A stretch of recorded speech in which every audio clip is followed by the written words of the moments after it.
그대와 오늘은 하나님이 주신 선물입니다.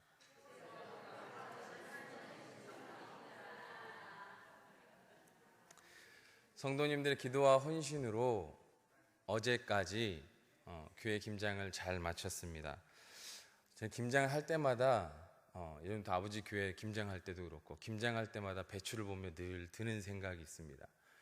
우리가 배추를 김장할 때 김치를 담그기 위해서 첫 번째 하는 게 바로 소금으로 배추를 절이는 것이죠.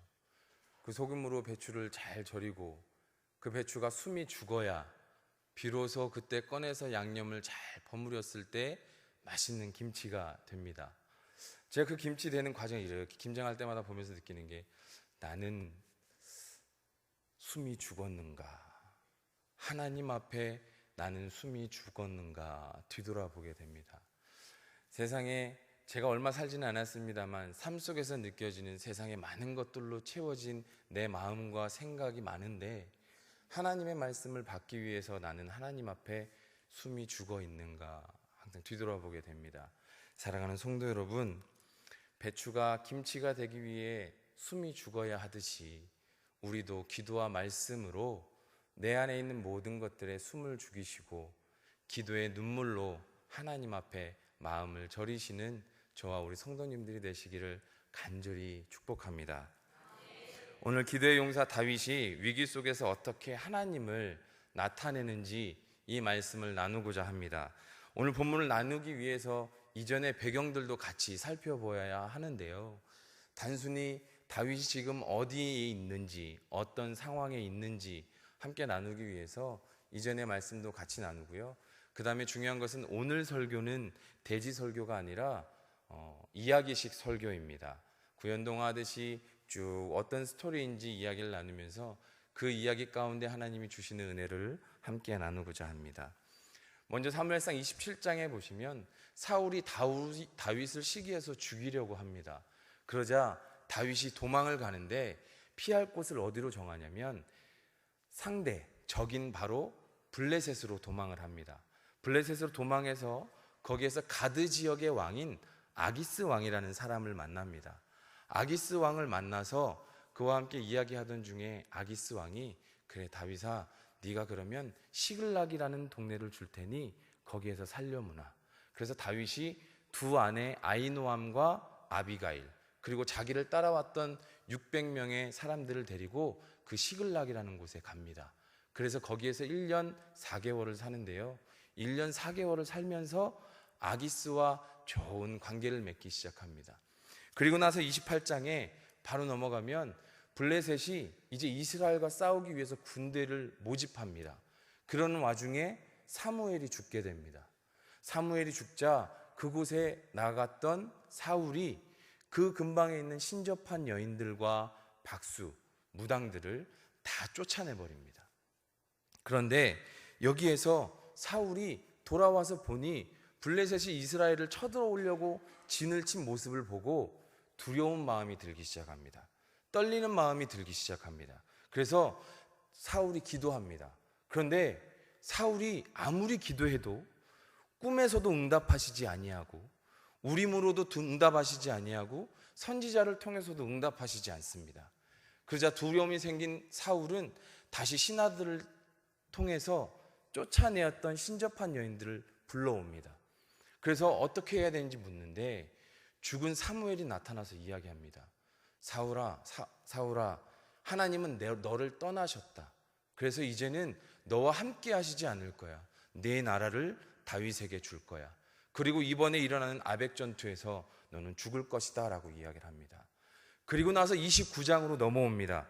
29장에 넘어와서 블레셋 사람들이 아벡 전투를 위해서 또 군사들을 모읍니다. 그런데 이곳에 가드왕 아기스가 다윗을 데리고 갑니다.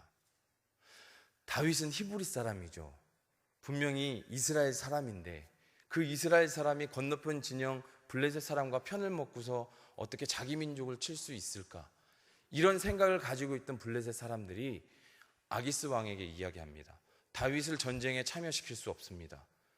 그가 우리와 전쟁에 나갔다가 자기 민족 이스라엘 백성을 보고서 우리를 반대로 해하면 어떻게 하려고 저 다윗을 데리고 갑니까? 그러자 아기스 왕이 내가 같이 있어 봤더니 다윗은 그러지 않을 겁니다. 그럼에도 불구하고 블레셋 사람들이 군사들이 계속 반대를 하니 이에 아기스 왕은 포기를 하며 다윗을 돌려보냅니다. 그런데 너무 멋있는 말이 나옵니다. 한번 들어보시겠습니까? 29장 9절과 10절에 이렇게 아기스 왕이 다윗에게 얘기합니다.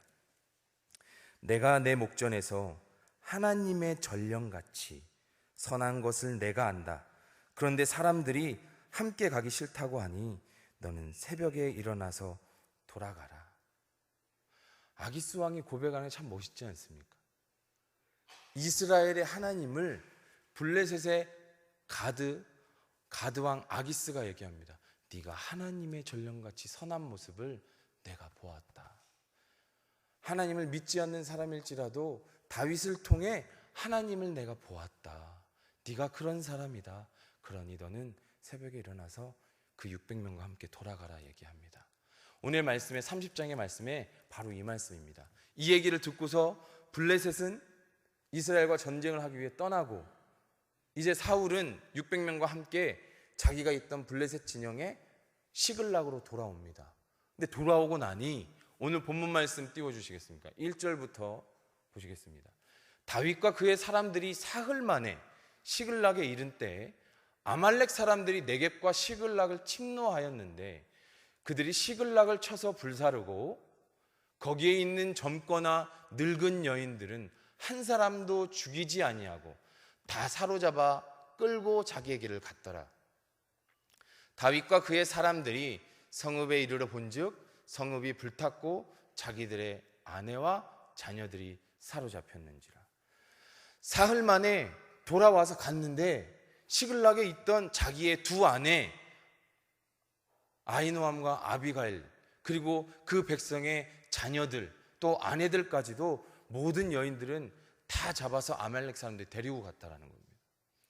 그 상황을 보고서 백성들이 사흘 만에 돌아온 다윗을 바라보며 울분을 터뜨립니다. 그리고 6절 말씀 한번 보시겠습니다. 백성들이 자녀들 때문에 마음이 슬퍼서 다윗을 돌로 치자 하니 다윗이 크게 다급하였으나 그의 하나님 여호와를 힘입고 용기를 얻었더라. 말씀 띄워놔 주세요. 사랑하는 성도 여러분, 다윗이 돌아왔습니다. 사람들이 비방합니다. 네가 있었더라면 막을 수 있었을 텐데 너 때문에 잡혀갔다고. 네가 있었더라면 우리가 지킬 수 있었는데 네가 없어서 갔다고. 다윗 또한 자책하지 않았을까요? 내가 있었다면 내 아내를 지킬 수 있었을 텐데 내가 맡은 본분으로 이 성을 지킬 수 있었을 텐데. 그러나 사랑하는 성도 여러분, 다윗은 이 많은 사람들이 자녀들 때문에 내가 잡혀간 내 아내와 내 딸 때문에 노여워하는 그 분노 속에서도 돌로 치려 다윗을 죽이려 하는 그 상황에서도 뭐라고 이야기합니까? 크게 다급하였으나 하나님 여호와를 힘입고 용기를 얻었더라. 어떻게 힘입었을까요? 어떤 용기를 얻었을까요? 오늘 본문 말씀 분명히 6절에서 끝났습니다. 그런데 사랑하는 성도 여러분, 7절에 이렇게 나옵니다. 다윗이 제사장 아비아다를 부릅니다. 가서 에봇을 가져오라. 에봇이 무엇이냐면 당시 제사장들이 입는 옷입니다. 12지파를 나타내는 보석들이 있고 하나님 앞에 예배하러 나갈 때 입는 옷인데 그 에봇 안에는 두 가지의 보석이 있습니다. 흉패 안에 우림과 둠밈이라는 것이 있습니다. 이게 무엇이냐면 이것으로 제비뽑기를 하듯이 뽑아냅니다. 그리고 하나님 앞에 기도하며 하나님 응답하여 주시옵소서라고 하며 이 우림과 둠밈을 꺼내어서 하나님의 응답을 이것으로 봅니다. 그런데 아까 말씀드렸던 것처럼 사울이 우림으로도 응답받지 못했다고 하는 게 바로 이 얘기입니다. 다윗이 에봇을 가져오라 하고 기도합니다. 자, 8절 함께 보시겠습니다. 함께 봉독하시겠습니다. 다윗이 여호와께 묻자와 이르되 내가 이 군대를 추격하면 따로잡겠나이까 하니 여호와께서 그에게 대답하시되 그를 쫓아가라. 내가 반드시 따라잡고 도로 찾으리라. 다윗은 사람들이 돌로 치려 하고 죽이려 할 때도 그게 중요하지 않았습니다. 죽으면 죽으리라. 던져도 상관없습니다. 뭘 먼저 찾습니까? 하나님을 먼저 찾습니다. 에봇을 가져오라. 하나님, 따라가면 추격할 수 있겠습니까? 따라가라. 도로 찾을 것이다. 다윗은 어떤 상황 속에서도 자신의 위기 가운데, 이 어려움 가운데 있지만 그 가운데서 하나님이 주시는 분명한 뜻과 이유와 목적이 있다는 것을 다윗은 알고 있었다는 겁니다. 사랑하는 성도 여러분, 고난 가운데, 어려움 가운데 있으십니까? 지금의 상황이 좋지 않으십니까? 그 가운데 분명히 하나님께서 우리들을 향한 뜻과 계획이 있다는 것을 믿으시기 바랍니다. 그리고 기도의 자리로 나아오시기 바랍니다. 오늘 말씀에서 그렇게 나아갑니다. 다윗은 압니다. 이 상황이 중요하지 않다. 이 상황에 분명히 하나님의 뜻이 있다. 그 이유와 목적 가운데 내가 나아가리라 기도하고 나아갑니다. 그리고 쫓아갑니다. 우리도 이 모습이 참 멋있지 않습니까? 우리도 우리에게 위기가 있을 때 하나님께 묻고 나아가며 원망하거나 지금의 상황을, 현실을 비관하거나 자책하거나 누군가를 탓하는 것이 아니라 바로 하나님을 바라보는 다윗의 그 모습, 너무 부럽지 않습니까? 우리도 그렇게 되기를 소망하지 않으십니까? 그럼에도 불구하고 저는 왜 그렇게 못할까요? 우리는 왜 그렇게 되지 못할까요? 끊임없이 하나님과의 교제하며 하나님 말씀하시옵소서 듣겠나이다. 하나님 무엇을 바라십니까? 간구하는 기도의 훈련이 우리에게 되어 있지 않기 때문입니다. 사랑하는 성도 여러분, 기도의 용사는 기도하는 사람입니다. 하나님께서 찾으시는 기도의 용사는 그 자리에 있는 것이 아니라 하나님께 뜻을 구하고 그 뜻을 부여잡고 나아가는 자를 찾으시는 분이심을 기억하시기 바랍니다. 우리가 뜻 가운데 있을 때 우리의 기도는 어떤 기도입니까? 하나님, 상황이 이런데요, 이렇게 해주세요. 하나님, 이런 상황인데 이렇게 벗어날 수 있게 해주세요. 나는 가만히 있고 하나님께서 풀어주시기를 원하시지 않으십니까? 기도의 용사의 기도는 그렇지 않습니다. 하나님이 찾으시는 기도의 용사는 하나님의 뜻을 기도하고 간구하며 그 뜻을 부여잡고 다윗처럼 달려나가는 자를 찾으시는 것임을 기억하시기 바랍니다. 그리고 이제 다윗이 600명과 함께 추격하기 시작합니다. 열심히 추격합니다. 그런데 가다 보니 모두가 다 체력이 좋으면 얼마나 좋을까요? 그런데 우리가 있다 보면 체력이 좋은 분들이 계시지만 힘드신 분들도 계세요. 김장을 할 때도 보면 힘들고 아픈 몸 가지고 나오셔서 거기서 애쓰고 봉사하시는 분들 보시면 정말 대단하다 생각합니다. 정말 너무 귀하다 생각합니다. 그런 반면 좀 젊으신 분들은 으쌰으쌰 힘차힘차해서 끝까지 하시는 분들을 봅니다. 다윗에게 있어서 600명도 마찬가지입니다. 200명은 가다가 피곤하고 지쳐서 못 가겠다고 얘기합니다. 그래서 다윗이 그래, 그러면 당신들은 여기 부솔 시냇가에서 좀 쉬십시오 이야기합니다. 부솔 시냇가에서 200명을 쉬게 하고 다윗이 다시 400명을 데리고 또다시 추격합니다. 열심히 추격해서 가는 중에 한 소년을 만납니다. 이 소년이 쓰러져 있었던 것 같습니다. 그 소년에게 물을 마시고 떡을 주며 또 무화과 한 덩이를 떼어서 먹이고 건포도 2송이를 먹이고 났더니 이 아이가 정신을 차립니다. 그래서 다윗이 물어봅니다. 너는 누구냐?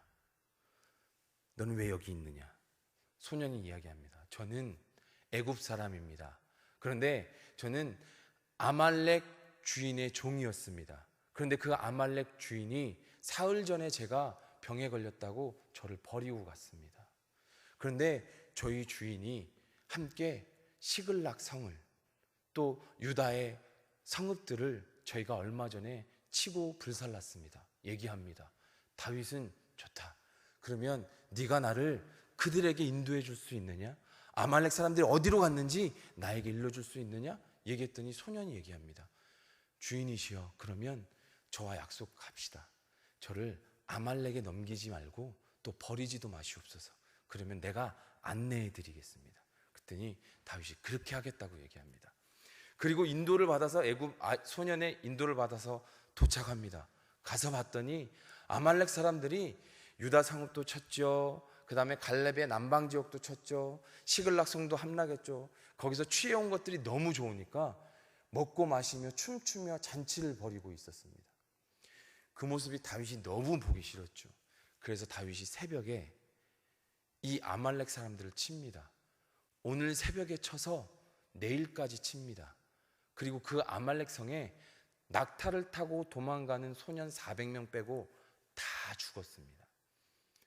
그리고 아까 8절의 말씀처럼 빼앗겼던 그 전리품들, 그 모든 것들, 그 재산들을 모두 다 찾아옵니다. 자녀와 아내들까지도 하나도 잃은 것 없이 빠짐없이 모두 다 찾아옵니다. 이렇게 찾아오는 다윗. 그런데 오늘 본문의 말씀을 보시면 18절부터 20절까지 우리 함께 봉독하시겠습니다. 시작. 다윗이 아말렉 사람들이 빼앗아 갔던 모든 것을 도로 찾고 그의 두 아내를 구원하였고 그들이 약탈하였던 것 곧 무리의 자녀들이나 빼앗겼던 것은 크고 작은 것을 막론하고 아무것도 잃은 것이 없이 모두 다윗이 도로 찾아왔고 다윗이 또 양떼와 소떼를 다 되찾았더니 무리가 그 가축들을 앞에 몰고 가며 이르되 이는 다윗의 전리품이라 하였더라. 아멘. 다윗의 전리품이라 모든 걸 다 찾아왔습니다. 사람들은 기뻐하며 얘기합니다. 이 모든 게 다 이제 다윗의 전리품이다. 사랑하는 성도 여러분, 전리품이라는 얘기가 뭘까요? 우리가 늘 들 때 장식품으로 빗대어 얘기하면 무언가를 기억하고 알기 위해 두는 것 아니겠습니까? 다윗이 하나님의 뜻으로 이겨내어 모든 걸 가져오는 길에 하나님의 은혜를 힘입었다라고 저는 생각합니다. 다윗의 전리품, 우리에게는 어떤 전리품, 은혜의 전리품이 있으십니까?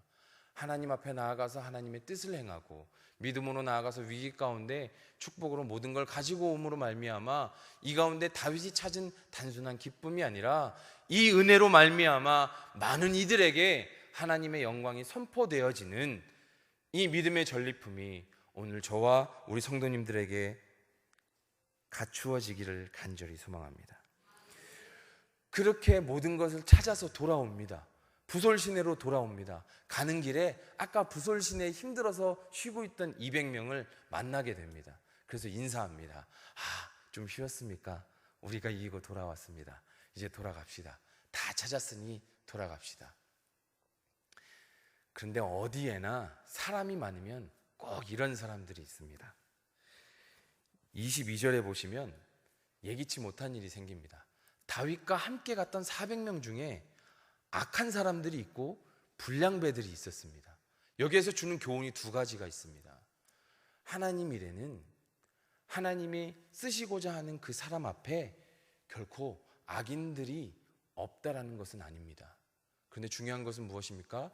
그들이 함께함으로 하나님 일을 이뤄냈을 때 그들에게도 하나님의 은혜는 있다라는 것을 기억하시기 바랍니다. 그런데 이 악한 사람들과 불량배들이 얘기합니다.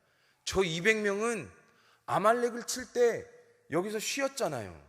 그러니 우리가 찾아온 전리품들을 저들에게는 주지 맙시다. 그냥 저 사람들한테는 아내와 자녀들만 돌려주고 저들이 빼앗겼던 분깃은 우리가 힘써서 일해서 전쟁으로 찾았으니 우리가 가집시다. 이렇게 다윗에게 얘기합니다. 어디나 이런 사람들이 있죠. 어디나. 얼마나 화가 날 일입니까? 그런데 우리 하나님의 사람 다윗은 이 위기에서도 그렇잖아요. 400명이 틀린 말은 아닙니다. 세상적으로 봤을 때는요.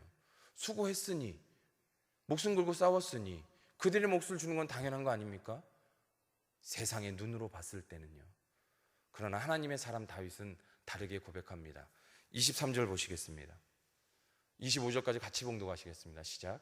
다윗이 이르되 나의 형제들아 여호와께서 우리를 보호하시고 우리를 치러 온 군대를 우리 손에 넘기셨은즉 그가 우리에게 주신 겨웃을 너희가 이같이 못하리라. 이 일에 누가 너희에게 듣겠느냐? 전장에 내려갔던 자의 분깃이나 소유물 곁에 머물렀던 자의 분깃이 동일할지니 같이 분배할 것이니라 하고 그날부터 다윗이 이것으로 이스라엘의 율례와 규례를 삼았더니 오늘까지 이르니라. 아멘. 다윗이 다 이르는 거예요. 형제들아, 야 이 깡패들아 얘기하는 게 아니라 형제들아, 하나님께서 우리를 보호하시고 우리를 치러 온 그 군대를 우리 손에 넘기셨는데 그가 우리에게 주신 것을 어떻게 그렇게 합니까? 전쟁에 갔던 자들의 분깃이나 가지 않았던 자들의 분깃이나 똑같이 할 겁니다. 그러면서 앞으로도 이런 일이 생길까 봐 다윗을 통해, 이 사건을 통해 앞으로 그렇게 되는 일에 이스라엘의 율례와 규례를 세워서 나가든 나가지 않든 취해온 것은 다 동일하게 분배하게 이렇게 세웠다라는 얘기입니다. 제가 이 말씀 보면서 떠오르는 게 무엇이었냐면 우리가 김장 담글 때 보면서 떠올랐습니다.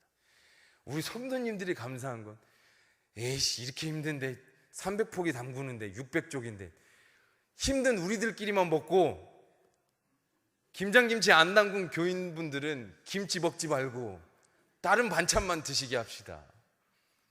그거 할 말 없잖아요. 근데 그런 분이 한 분도 안 계시더라는 겁니다. 이게 교회입니다. 이게 하나님의 공동체라는 걸 기억하시기 바랍니다. 세상의 눈으로 바라보는 게 아니라 하나님의 시각으로 바라보시기 바랍니다. 우리 성도님들은 마냥 힘들고 지치시고 해도 김치 담그시면서 무슨 생각하십니까? 하나님, 주일 점심, 주일 영의 양식을 받았사오니 주일 내려오셔서 육의 양식 드실 때 이 김치 맛있게 드실 수 있게 해달라고 그 마음으로 담그신 거 아니십니까? 우리 성도님들 함께 하시지 못하셨어도 기도하신 줄 압니다. 수고하고 애쓰신 분들 위해서 기도하실 때 더욱더 중보해 주시기 바랍니다. 그래야 돼요. 그래야 교회고 그래야 하나님의 백성이고 그게 참된 공동체라는 걸 기억하시기 바랍니다. 하나님이 우리에게 주신 것 사람의 눈으로 바라봐서는 안 됩니다. 하나님의 시선으로 바라보셔야 됩니다. 그래서 누구는 일했으니 이만큼 가져가야 되고 일 안 했으니 이만큼 가져가면 안 되고 세상과 똑같으면 안 됩니다. 세상과 구별된다는 것은 무엇입니까? 이것에서부터 시작됩니다. 내 욕심을 버리고 내 것을 나누는 것, 그리고 동일해지는 것, 그게 바로 하나님의 나라요 하나님이 원하시는 모습임을 기억하시기 바랍니다. 마지막 26절 한번 보시겠습니다. 함께 봉독하시겠습니다. 다윗이 시글락에 이르러 전리품을 그의 친구 유다 장로들에게 보내어 이르되 보라, 여호와의 원수에게서 탈취한 것을 너에게 선사하노라. 다윗이 시글락에 도착했습니다. 블레셋에 아까 있었던 그곳에 돌아왔습니다. 그런데 본인들이 갔던 그 600명의 시글락의 백성들하고만 다 나누는 게 아니라 친구 유다 백성의 장로들에게도 보냈다고 합니다. 왜일까요? 제가 아까 말씀드렸잖아요.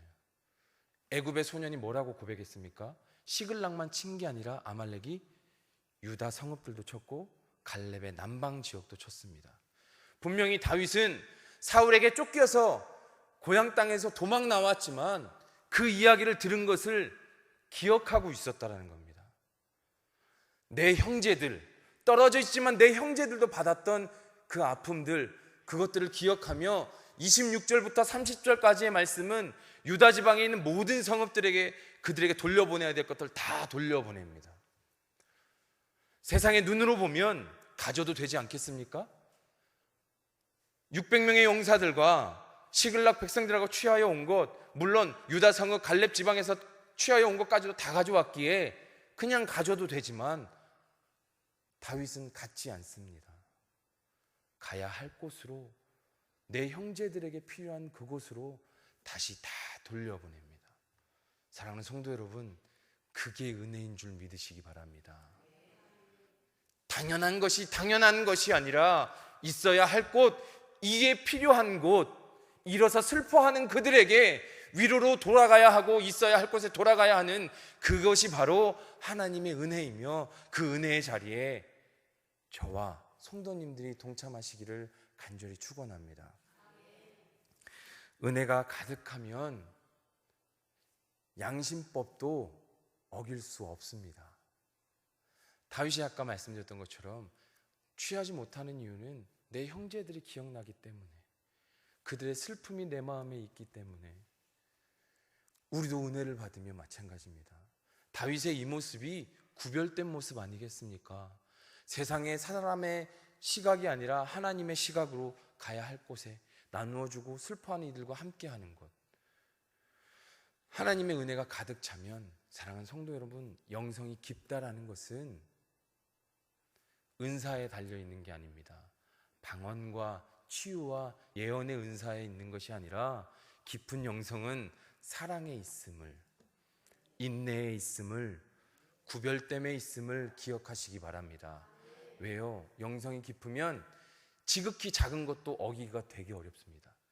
전에는, 은혜 받기 전에는 길에 그냥 쓰레기 두고 가고, 내가 먹던 커피 그냥 캔 놓고 가고, 몰래 버리고, 이런 거 아무렇지 않았거든요. 그런데 정말 하나님이 내 안에 은혜가 가득하면 그렇게 못합니다. 왜요?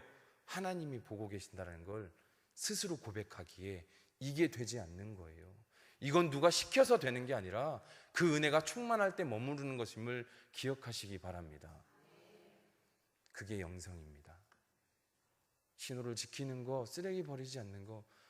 사랑하는 성도 여러분, 세상 사람 살아가면서 모두가 다 그렇게 사니, 이게 벌 받을 건 아니잖아. 법원에 갈 일은 아니잖아.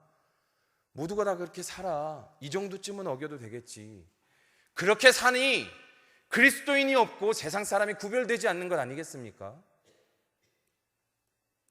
그렇게 살아가니 세상 사람과 그리스도인이 구별되지 않는 것 아니겠습니까? 우리가 지켜야 할 건 지키며 그 모습으로 하나님을 나타내는 것, 지극히 작은 것에 충성된 종이 되기를 간절히 소망합니다. 말씀을 맺고자 합니다.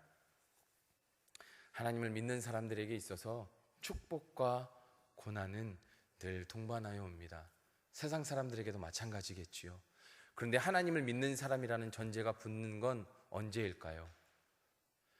고난 속에서도, 축복 속에서도 하나님을 잃지 않는 것, 잊지 않는 것, 그 중심에 하나님을 두는 것입니다. 명예의 축복도, 경제적인 축복도, 자녀의 축복 가운데서도 하나님을 기억하며 받은 그 축복을 받자마자 하나님 앞에 감사합니다 고백하며, 하나님 영광 받으시옵소서 고백하며 그 축복을 많은 이들에게 전달하며 하나님께서 행하셨다라는 그 고백을 통한 하나님의 영광됨을 나타내는 말미암아 하나님을 찾는 그 한 사람, 하나님의 중심에 서 있는 그 한 사람, 그 사람이 하나님의 사람이며 그 준비된 자에게 하나님이 축복해 주심을 기억하시기 바랍니다. 고난도 마찬가지입니다. 고난에는 이유와 목적이 있습니다. 다윗이 있었던 그 위기 가운데서도 하나님 앞에 기도하며 하나님을 먼저 찾았던 것처럼, 어려움 속에 계십니까? 그 가운데 이유와 뜻과 목적이 있음을 기억하시고 그 상황에 기도하라고 부르시는 하나님의 사인을 찾아서 깨달아 알아 찾아가시는 은혜의 성도님들이 되시기를 간절히 소망합니다. 하나님께서는 고난과 축복을 바꾸어 영광 받으시길 원하십니다. 그것을 기억하시고 삶 가운데 위기 속에서도 축복 속에서도 하나님을 나타내시기 바랍니다. 마지막 31절 함께 봉독하시겠습니다. 헤브론에 있는 자에게와 다윗과 그의 사람들이 왕래하던 모든 곳에 보내었더라. 말씀드렸던 것처럼 다윗이 그의 사람들이 왕래하던 모든 곳에 보내었더라. 은혜를 나누시기 바랍니다. 하나님 앞에 나누실 때 기도의 제목도 나누시고 기도의 응답도 나누시고, 그로 말미암아 삶의 응답도 나누셔서 살아있는 복음으로 말미암아 하나님의 영광을 나타내는 귀한 우리 성도님들이 되시기를 간절히 소망합니다. 기도하시겠습니다.